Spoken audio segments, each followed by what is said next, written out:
जय श्री कृष्ण। उपद्रष्टानुमन्ता च भर्ता भोक्ता महेश्वरः परमात्मेति चाप्युक्तो देहेऽस्मिन् पुरुषः परः। अध्याय 13 श्लोक 22 व्याख्या।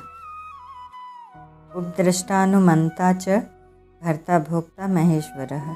यह पुरुष स्वरूप से नित्य है, जब सब जगह परिपूर्ण है, स्थिर है, अचल है, सदा रहने वाला है। गीता दूसरे अध्याय का 24वां श्लोक। ऐसा होता हुआ भी जब यह प्रकृति और उसके कार्य शरीर की तरफ दृष्टि डालता है, अर्थात उनके साथ अपना संबंध मानता है, तब इसकी उपद्रष्टा संज्ञा हो जाती है। यह हर एक कार्य के करने में अनुमति देता है, अतः इसका नाम अनुमंता है। यह एक व्यष्टि शरीर के साथ मिलकर उसके साथ तादात्म्य करके अन्न जल आदि से शरीर का पालन पोषण करता है, शीत उष्ण आदि से उसका संरक्षण करता है, अतः इसका नाम भर्ता हो जाता है।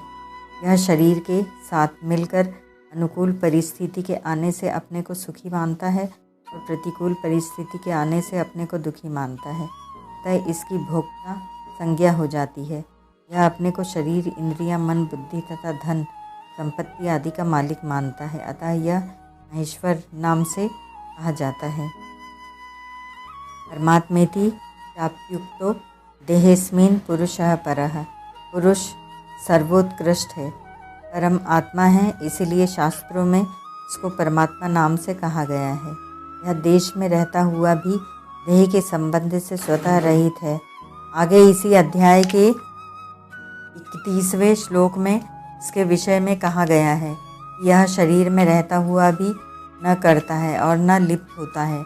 इस श्लोक में एक ही तत्व को भिन्न भिन्न उपाधियों के संबंध से दृष्टा आदि पदों से संबोधित किया गया है, इसीलिए इन पृथक पृथक नामों से पुरुष के ही स्वरूप का वर्णन समझना चाहिए। वास्तव में उसमें किसी प्रकार का भेद नहीं है। जैसे एक ही व्यक्ति देश, काल, वेश, संबंध आदि के अनुसार भिन्न भिन्न पिता, चाचा, नाना, भाई आदि नामों से पुकारा जाता है, ऐसे ही पुरुष भिन्न भिन्न नामों से पुकारा जाने पर भी वास्तव में एक ही है। परिशिष्ट भाव।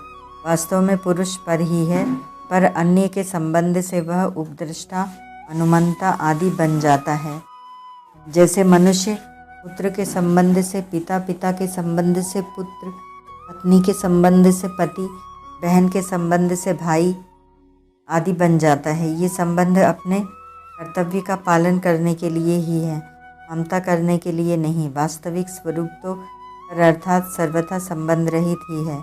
यहाँ उपद्रष्टा, अनुमंता आदि अनेक उपाधियों का तात्पर्य एकता में है कि चेतन तत्व वास्तव में एक ही है।